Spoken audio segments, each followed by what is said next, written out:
let me give you the details on this. It is the full piece of card or full placemat measures 11 by 17. The gridded portion here is in 1/4 inch increments, and we even have them marked out into 1/16 inch. So you'll have the 1/8 and the 1/16 inch increments all the way around the outside. They are marked in the grids here. Each tiny square is a 1/4 inch square. So you can measure easily on here, and the full measurement is 9 by 16. So the total of the placemat is 11 by 17, and this gridded portion is 9 by 16.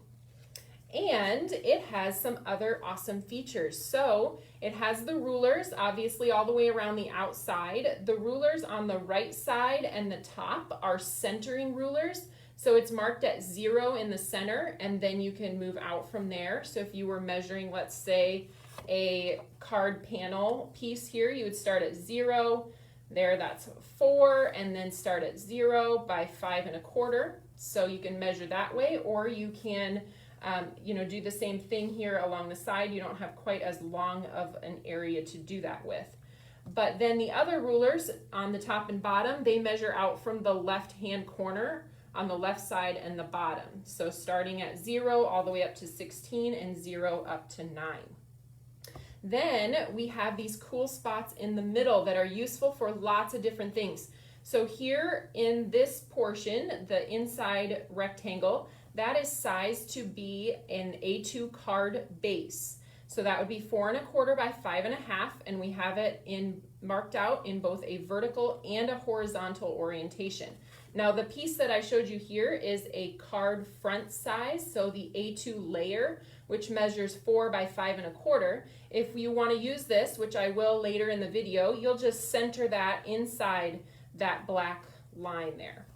And then the part that I love is this 6 by 6 inch area that we have marked off, because that's going to work great with our layering stencils. So we do have on all of our layering stencils, we have these alignment guides which continue to be useful, and you can continue to use them. But if you don't want to worry about marking those or blending inside them so that you can line things up, all you need to do is make sure that your stencil is inside that 6 by 6 area, and then the next stencil that you put over the top, as long as you make sure that that etched company name at the bottom left is on the bottom left every time you line up your stencil, those are going to match up perfectly. So we'll do that a little bit later in the demo portion of the video, but that's what these center alignment guides are for.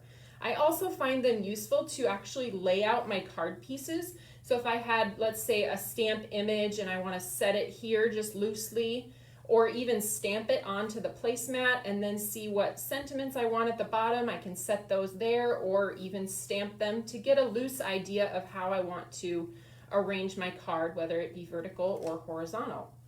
So a couple other features here on the right side, we have a little kind of opaque area that you can put notes. Of course, we have our cute little logo and the website down at the bottom in case you would ever forget that.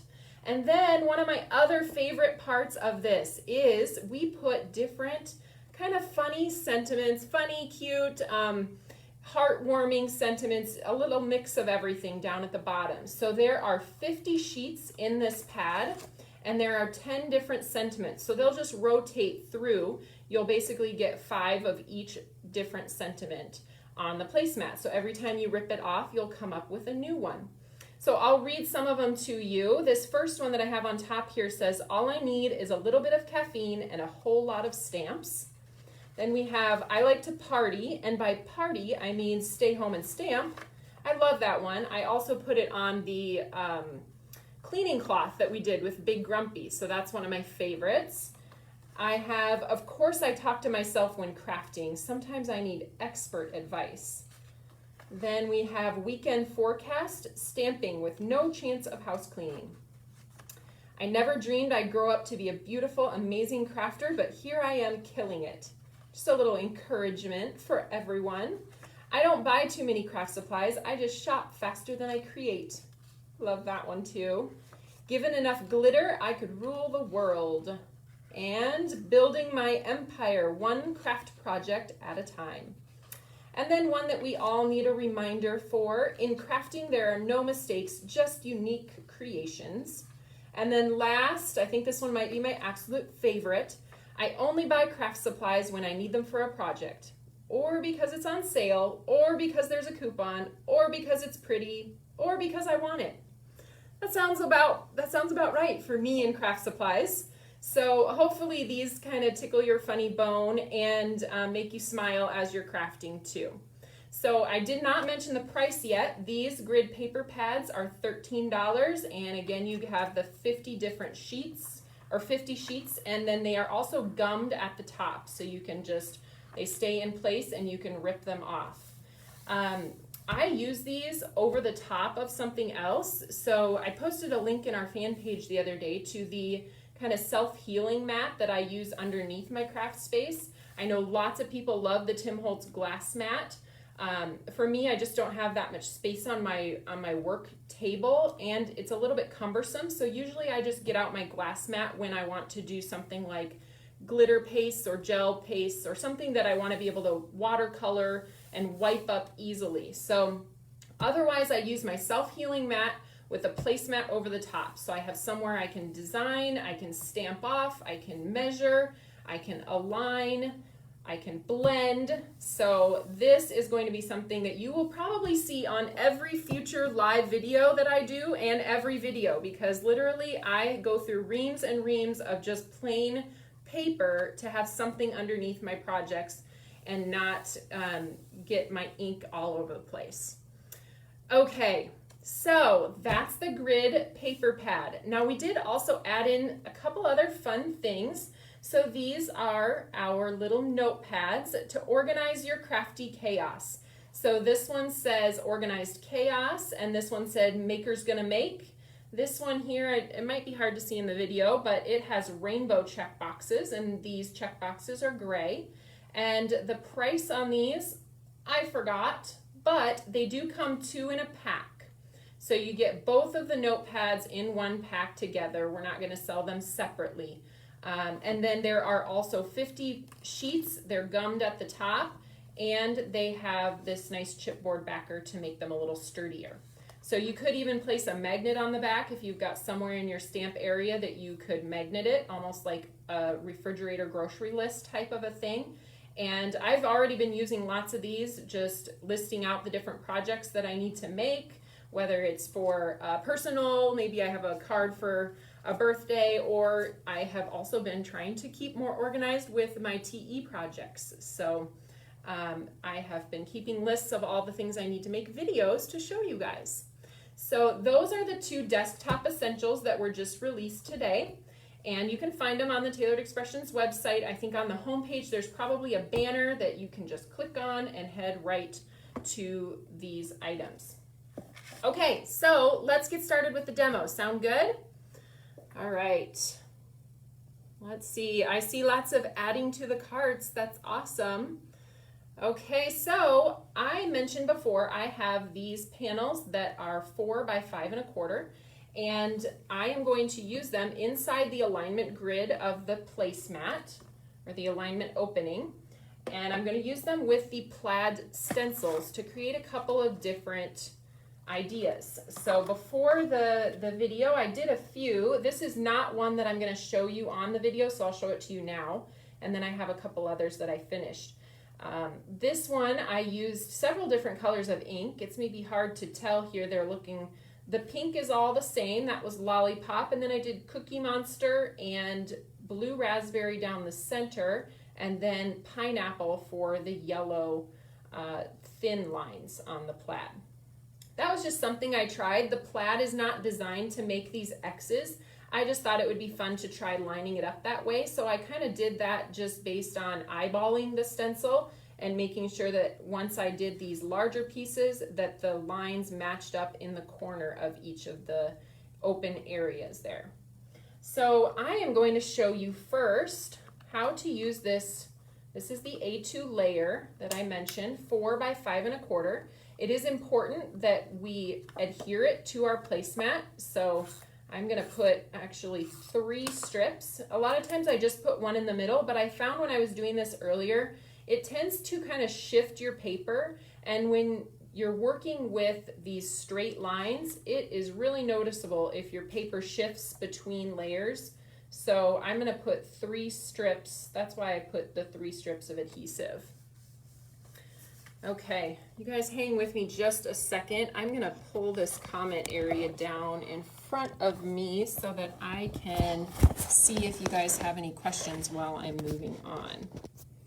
Okay, so we've got our paper placed down with the adhesive, and now we are going to start with our stencil. I have talked to you guys about pixie spray several times. Pixie spray is not something that I use on every single stencil.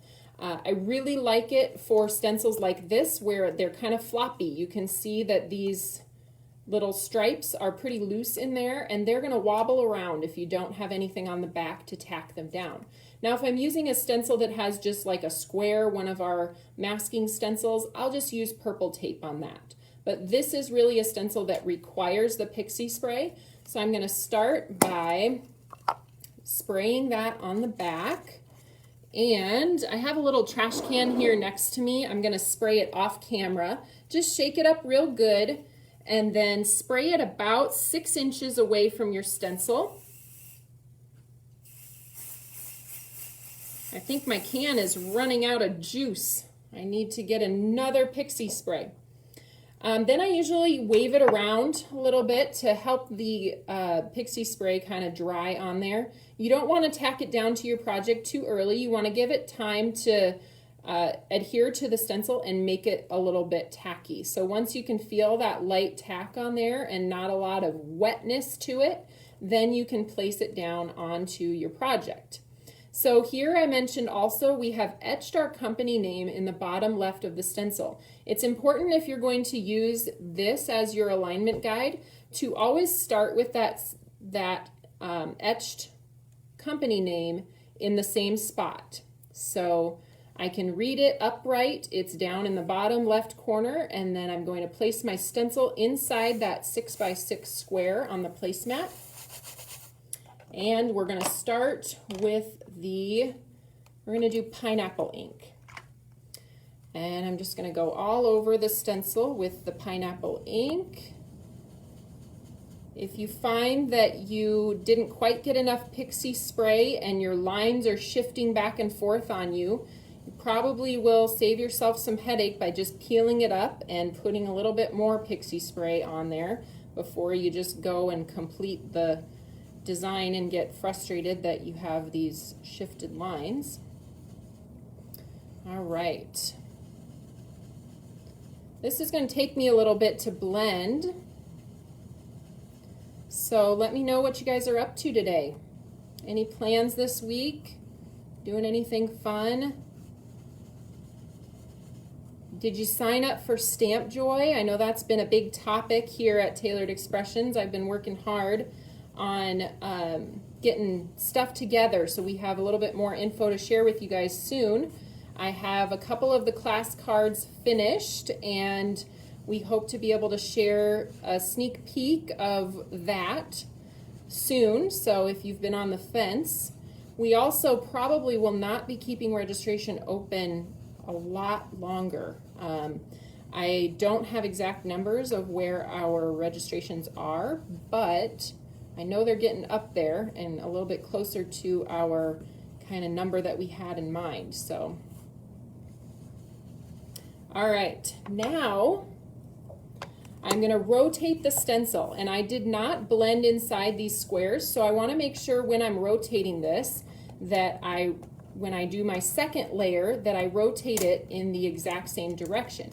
So I'm going to make sure my paper stays where it needs to be, and I'm going to rotate to the right. So now that etched company name, if I scoot this over just a touch, the etched company name is right on the bottom right side now.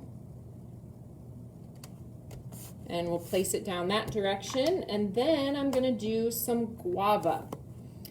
I love guava and pineapple together. It's such a pretty combination. Now you saw me just swipe off on the placemat here. Usually I like to wake up my bristles a little bit, and I do that off to the side. So in between uses, if your bristles have gotten a little bit hard, I just take my finger or rub them off on the placemat to wake them up. All right, getting the pretty guava over the top here. Now where the yellow and kind of pinky guava color are overlapping, we're gonna get a little bit of kind of an orange tone, a little coral.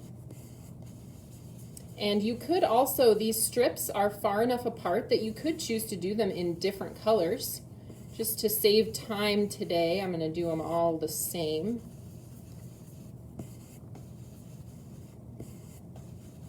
All right, I think my guava pad needs a good re-inking. I use this one all the time. So it looks like I got pretty good on that. Okay, now we're gonna take the second layer of the stencil, which is good. Oh, good. You guys are, sounds like some of you are having fun. Lots of you signed up for Stamp Joy. Somebody just asked, do I ever wash the brushes? I don't wash my brushes very often, but I think when you need to wash them, you will know. So if they get ink soaked way down into the base here, or if they're just feeling a little hard and you need to wash some of that excess ink off, then I do wash them. We have a cleaning tool and it has ridges on it. It's made of silicone. It looks kind of like an egg, I guess. And I just hold that in the palm of my hand and put a little bit of Dawn dish soap on it, and then, or just a gentle hand soap. And then I just run it under water and kind of scrub the brush across the bristles until the water runs clean, so you don't have any more ink coming off of your brush.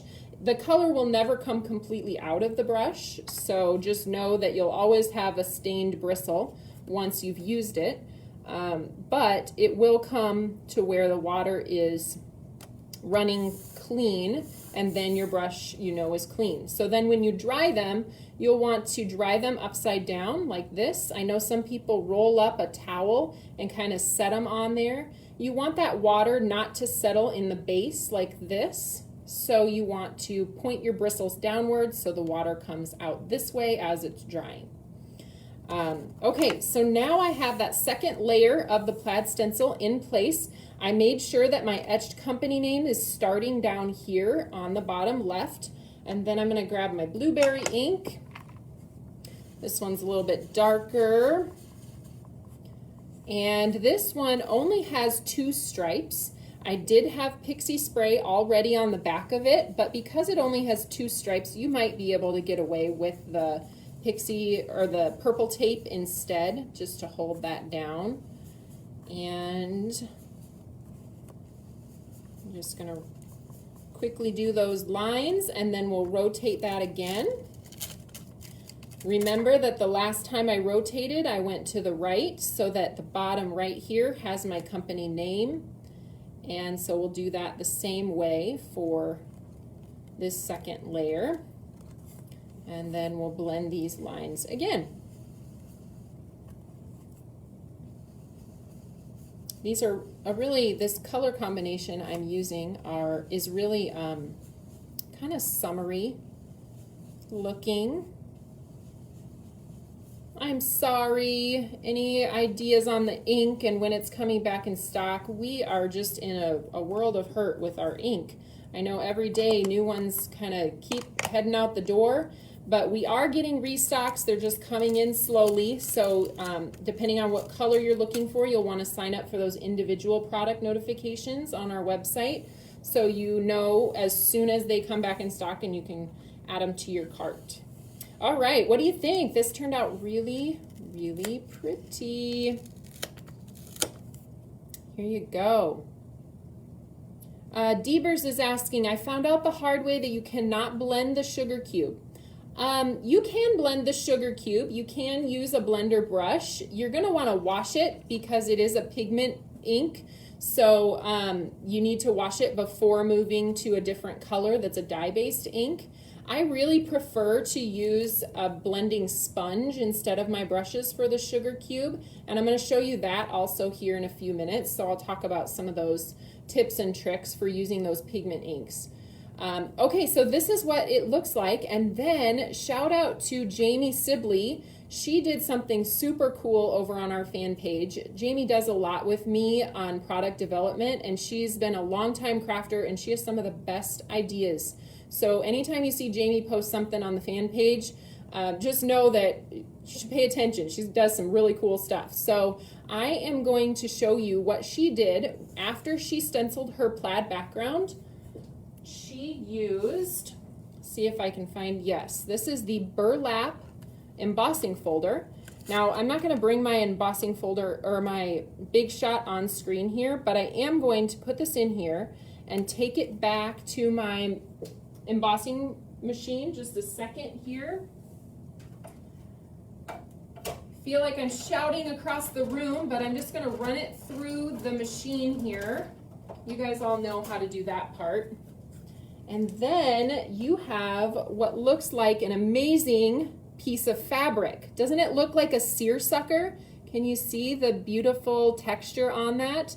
That was Jamie's genius idea, using the plaid and then making it look like a piece of fabric with that burlap embossing folder. So one to maybe try in your collection if you're going to use these plaid stencils and you want it to look like fabric. So I am loving that, but there was something else I also wanted to show you guys today. So hopefully we're probably going to go a little bit longer than usual. If that's okay with you guys, just pop out if you can't watch anymore, no worries. But I wanted to show you guys this one. So ever since we came up with this plaid stencil, I have been dying to do it in black. But I will be honest, I was a little bit nervous. I do not like to use hybrid inks on my blender brushes, and our black is very dark. Once it gets on there, it's just going to make those grays disappear from my pretty gray brush, and all my bristles are going to be black. And so I had shied away from doing this stencil in black. Our hybrid inks are a little bit more archival than our dye inks because they're just a little bit more permanent, and I didn't want to risk getting them in my bristles and not being able to get them out of my bristles. So I used a different application method here, and I'm going to show you guys that right now. I do need to wash this guy, which I forgot about, so let me disappear for just a moment. I gotta go grab something to wipe this off.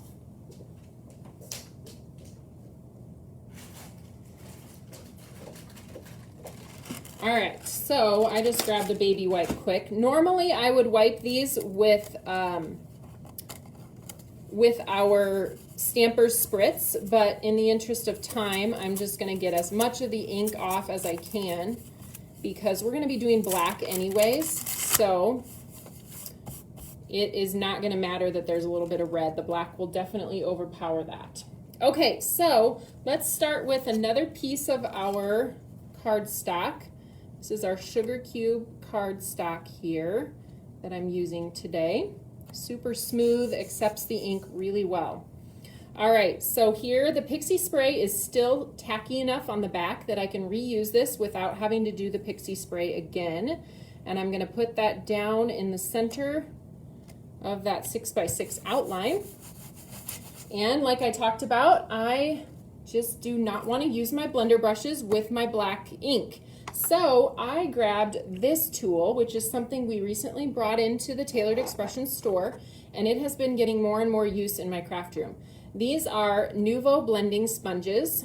Now these are pretty much what you would use to put your makeup on, so maybe you need an extra set to kind of put your foundation on if anybody's still wearing foundation because, you know, we all stay home. But they are a blending sponge that works great for ink, and what I really love is you don't have to get the black ink on your blender brush. So I'm going to show you how I applied this. My one caution would be just to be careful how you are holding this, because my pretty manicure got not so pretty when I kind of held it too far down here and got the ink all on my fingernails and everywhere. I think I got most of it off, but just a word of warning that when you use this, hold it up a little bit closer to the top, and then hopefully you won't ruin your fingernails like I did. All right, so I have this mini ink pad because it's easier just to dip the sponge in there, and I'm just going to kind of sponge it on there. I like to do, I feel like the pressing method, kind of poking into your paper. I know it's kind of hard to see me doing this as I'm blocking the camera, but I'm just kind of pressing into the paper, poking it, I guess, and getting that black ink all over the open areas of the cardstock. So I'll just do all 3 of these here. And then what I've been wanting to do is add gold foil to this. So I'm going to show you guys how I did that too. You get kind of an upscale looking pattern. It reminds me of a designer like White House Black Market kind of a look. And I loved how that background turned out. I don't know what I'm going to do with it yet, but it turned out pretty cool. Shiny and bold and all right. Your cart is growing. That happens. It does. I feel the same way. I just shop in larger quantities so that you guys can buy them too. But I am just the same crafter like all of you, getting excited about these discoveries that I find and then wanting to share them with everyone. Okay, so after I get a nice dark black on there, I'm going to leave some ink on top of the stencil here. You can see it's got a good amount of black ink on it, so that when I turn this the next direction, I actually am not going to re-ink my sponge at all, so that I get a little bit more variation. So you can see this is a really nice crisp black, dark black line, and I'm going to rotate it again, keeping it down at the bottom right is where my etched company name is. Do yourself a favor and keep some wipes around, because when you press this stencil down to make sure your lines are tacking with the pixie spray, you're going to get ink on your fingers, and then we all know we've had it happen where we rub it on our project and then ruin it. So okay, so like I mentioned, I'm not going to put any more ink on the actual sponge. I'm just going to take and use the ink that's here, and I'm actually going to use a swiping motion this time. So I'm just going to take and swipe that ink onto now the horizontal openings of the stencil. And if you don't like it quite this light, you could come in with another more ink from your ink pad, but you can hopefully, when I take this off, you'll see that I got a nice light color grayish to go with my dark crisp black in the background. All right, here we go, the big reveal. All right, here I'll hold it up a little bit closer, but that just gives you a really nice kind of just some, what word am I looking for? I lost all my words. Some differentiation between the color. So you've got the light and the real crisp dark black. All right, so let me put that back in place where it was, and then we are going to do the foil part. So I originally thought you could use this stencil and you could put that gel in here and then you could send it through and foil the strips, but I came up with an even easier way to do this same thing, which I'm so excited about. So I'm going to line up the stencil. Here's where my etched alignment or etched company name is. So that would start down here at the bottom left, and I'm just going to scoot it over off to the side of my paper, making sure that it's still centered between those marks. And then I'm going to take my I buried my tape, so hold on. All right, so I have my tape here that is 1/8 inch thick, and this is just our 1/8 inch sticky tape, and I am going to create the lines with this so that we can then foil. I have to find the end of it, that would be helpful first. So then we can foil the adhesive. Now, to make sure I'm getting the strips in the right place, I'm just going to use this stencil that I placed over off to the side as a guide for where I want to put that down. So we've got one strip, and then I can kind of hold it here. You can also use the grid on your placemat as a guide. Okay, now we need to move the stencil, shifting it so that my company name is in the bottom right and moving it up towards the top of my project. I also need to remove this backing paper so we can put the next layer of tape down over the top of it. You could do this with many different sizes of tape too. We have tape up to 1/2 inch, so you could try like covering these thick lines with tape and then foiling those. So many different ways you could do this. Okay, so then I'm gonna go up here and kind of try to line that up with where the stencil would normally put the line. And I'm gonna do the same over on this one.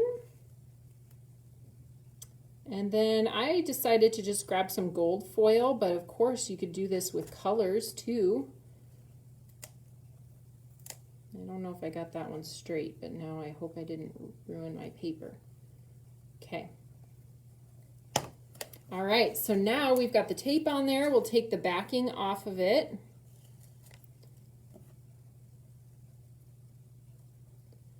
Okay, come on, backing.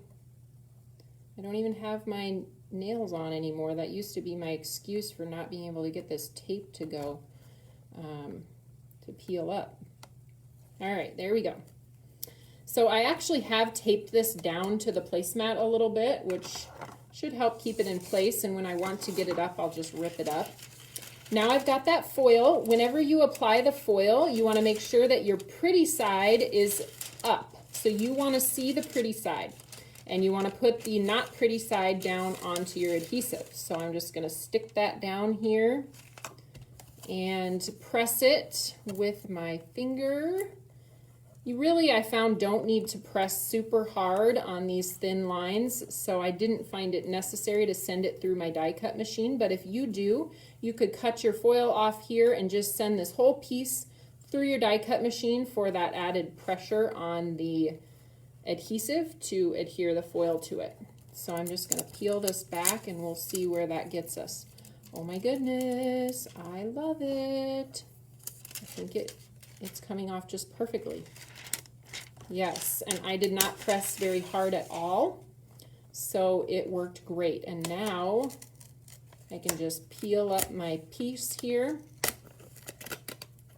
Thank goodness for the placemat underneath. And then I can take my scissors and just cut off these excess little portions on the side. And now I have to figure out a use for this because it's just too pretty to sit in my, I have a pile in my office that I call where card pieces go to die. They just sit there and they never get used. It's just like my junk scrap pile. So I make all these things and then they don't work out, and so I just put it in this basket, and this cannot go in that basket. Don't let me put this in my junk basket. So, all right, what do you guys think? Looks like you like this. Magic. Yes, it so is. I love it. I can't wait to try it with all different colors of foils.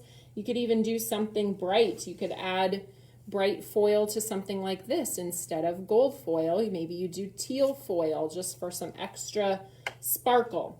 So we did a lot on today's video, and I've kept you longer than I normally do, but feel free to let me know if you have any questions on these before I pop off. I'll throw down here a few of the other things that I did. So that was the crisscross on the small stripe stencil. There's the other background that I did before we got on the call. And then I did this one that's the same as this one. I was testing out the color combination for you guys.